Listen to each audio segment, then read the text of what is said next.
I'm Cynthia Cox, and this is the Nonprofit Minute.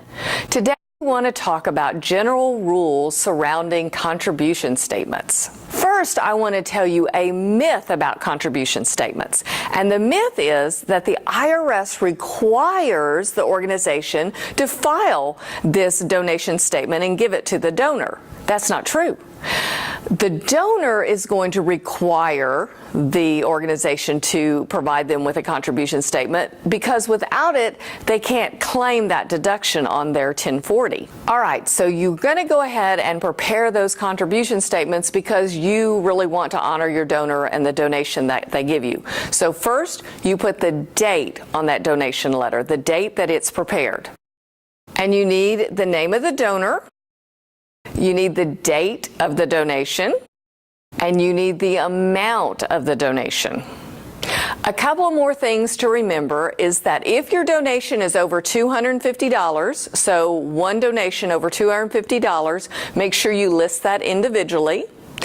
If the donor receives something back from you, so let's say they give you a donation and you ship them back a book, a CD, or something of value, that value has to be included on that donation letter too. That's called a quid pro quo donation. And so they give you money, you give them back something of value, and that has to be disclosed. The other important fact is you have to make sure that they have the letter in their hand before they file their 1040, because if they file the 1040 and then the contribution statement is dated after that, the IRS has the ability to disallow that donation on their tax return. For those donations that there is nothing of value received, which is what most donations are, that the donor gives the money and they receive nothing back, then you need to put a sentence on the statement that says something like no benefits received other than intangible benefits,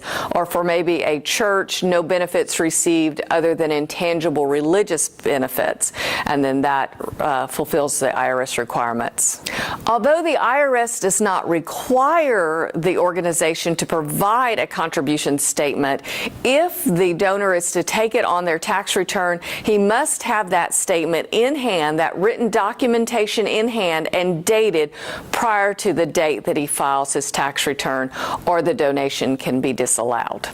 I'm Cynthia Cox with Cox & Associates CPAs, LLC, and we look forward to serving you with all your nonprofit needs.